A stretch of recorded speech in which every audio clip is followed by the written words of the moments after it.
الشيطان الرجيم. بسم الله الرحمن الرحيم.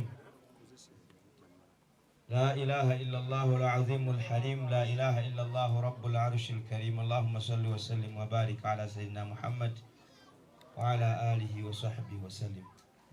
كما يوري Eminence the former Supreme Mufti of Uganda, Sheikh Salimani Kasule Ndilangwa Salongo. Kama ono former Secretary for Justice Affairs, Sheikh Hamidu Katerega Salongo. Bakande bange wa Sheikh mkama wange Honorable Muganda wange mkuru wange Sheikh Tamsuza sinza kwerabira wa Uganda. Mkama wange mkama wange Brigadier General abukuru b'amatwale mkama wange Sheikh Kinyenya bahaji ne bahajjata abafumbo n'abawulu bannamawulire ne bambega munna. Assalamu alaikum wa rahmatullahi wa barakatuh. Assalamu alaikum wa rahmatullahi wa barakatuh. Mubimu kubicyankala nnyo omuntu kyakulya kyemanye batadde wali esawani batukoze bubinnyo nze njoka zajjiddewo nga batandise oziteekawo, so nkakasenjala naffe tulumannyo munzikirize dakiika emu Sheikh gyampadde ebulayo. Saba Allah subhanahu wa ta'ala akkirize buli azze wano Allah amuwandikeko hijja ne umra. Saba Allah subhanahu wa ta'ala buli ali wano Allah amusinkane nga amuwadde jane ekitiibwa. Mubyosabanga Allah ng'okyali mulamu nga nti nsaba Allah obulamu bw'ensompe birungi ne kunkumirompe birungi. Allah jalla jalalu ajja kuwulira okusaba kwo. Mu nsi muno teri muntu ayagala kubeera bubi. Kyova olaba njagala kwebaza Haji alazeewo mukama wange. Haji weebale kubanga ne mukadde waffe taata kubanga abantu bano abaleese wano. Saba Allah subhanahu wa ta'ala mwenna abawe bimwetaaga. Abantu bano tubaagala nnyo lwaki mwe tuva. Ogenda kuloba ombaka Muhammad yava mbano era ogenda okumenya bajjajjaabe nga tebaali basiraamu. Ogenda kumenya bajjajjaabo basatu emabega nga kuliko abatali baki be baavaamu gwe omusiraamu. Olunaku olw'ekyo tulinayo twabadde batuwadde omwana waabwe nga wallahi bakatuliki nnyo naye omusajja nagamba mubawadde mumunkwatire bulungi. Naye oyo ayinza okujja ewuwo n'omugamba nti kankweka sifona omutwale toyinza kujja ejambiya. Nenjagala kubeebaza mwebale kutwagala. Nsaba Allah wa kitiibwa nammwe abamalire bimwetaaga. Saba Allah wa kitiibwa Allah abagaggawaze n'abaana bammwe.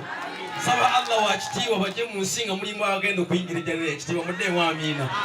Ate enkakasa temuyinza butayingira jjana ku bigambo byengenda okwogera wano. Saba Allah abateeke mu bantu b'omujjana. Kati buli omu akole bw'oti mukolo gwa ddyo okola bw'oti kana akagalo. Temuyinza kunva muze nkimanyi. Buli omu agambe ashhadu alla ilaha illa Allah wa ashhadu anna Muhammada Rasulullah wa ashhadu anna Isa ibn Maryam Rasulullah wa abduhu wa ana minal muslimina.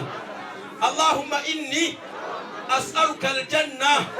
Allahumma inni as'aluka qawla la ilaha illa Allah wa anna Muhammada Rasulullah. Allahumma ashhad.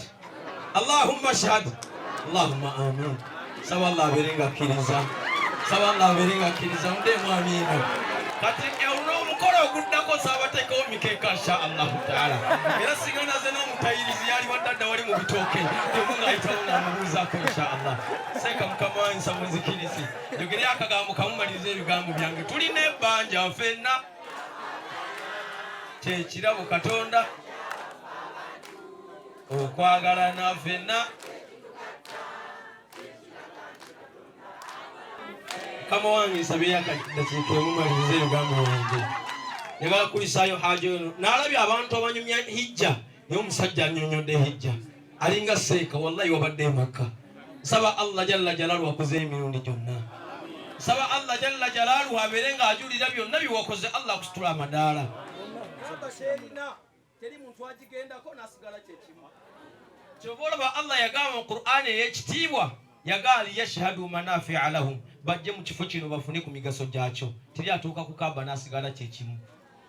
Nkakasa Allah jalla jalaaluhu omuntu yenna gwalaze ku Kaaba ye obulamu bukyuka. Financially obulamu bwe bukyuka. Entunula era mulabanga abantu abalabye ku Kaaba entunula yaabwe yanjawulo temulabanga entuna ya haji yanjawulo. Mungu ayongedde okumunyiriza kati alinga wa myaka 25. Barakallahu fika. Sabate Mungu akwabalonga ekiro ky'olwaleero.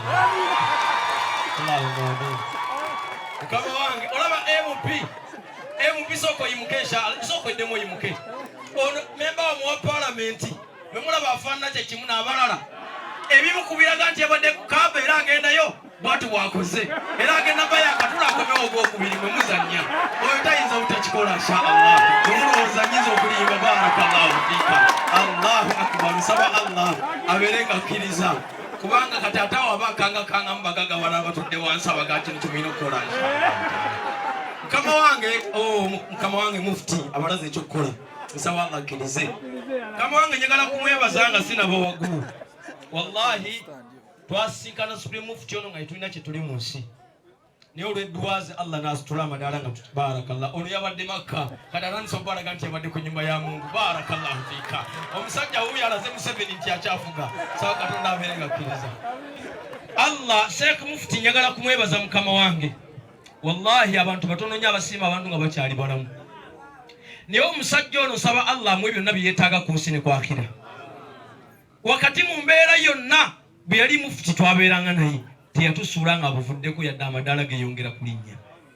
Mwe mulowooza takyali Mufti naye ate w'amaanyi nnyo n'okusinga ekifo kyeyakola ki kubanga obuvunaanyizibwa bungi nnyo bw'alina n'okusinga bwe yalina. Naye wallahi edduwaaze tezaatuleka bbali. Teri muntu atambula ne Mufti ono nga tagendangako Makka. Bonna nga bayimuyimusiza wano ono Mufti sokuseka soko yimirire yakakola hijja 2 nga yumulaba ono yalijje wa sente zikola hijja emirundi 2. Duwa Mungu nakkiriza n'amuta n'agenda e Makka. Ate Mungu teyakoma kumuwa sente za Makka zokka nizo okufuwa n'azimuweera mulabye ndowooza akikoze. Allahu akbar. Mungu abeerenga akkiriza akumalira inshallah. Kamange Mufti kanyogera akasembayo abatudde wano booli musiraamu oba toli saba Allah mu nsi muno akuwe okola ebikusanyusa kasita oba nga tonyiiza Allah bannange ekibanga ekyokugula emoloko gitambulemu kyekigenda okusanyusa kikole wadde tonnazimba otambulemu. Bannange ku nsi teri muntu agenda kulya ttaka tuzimbako zimbe naye omaliriza bakuziyise ng'ensi ogireseewo. Omuntu ogenda okulaba omuntu alina kaafu katono yagenze e Makka ojja kuwulira abantu sente ezo zonna nazikwata n'agenda e Makka yagenze kusanyusa Allah we. Kowamaze okukola hijja njagala olumya abantu tandika okulya sente insha Allah n'ebinyonyi bimubanga bigayo omusajja alya sente. Gendako ku biici eyo ne mukyala wo mutambulemuko biici ya Busiraamu kasita oteyambulireyo kubanga waliwo ne biici osobola okukola biici ewaka insha Allah. Bw'oba ekulemye eringa olaba eriwo obwononefu bungi otya osobola osima ekinnya ewaka n'oteekamu ate omusajja w'amaanyi nkulabye osobola osima ekinnya ewaka n'oteekamu akaveera n'oteekamu amazzi n'oteekamu amazzi ne gafaanana agapuulu insha Allah. Assalamu alaikum wa rahmatullahi wa barakatuh.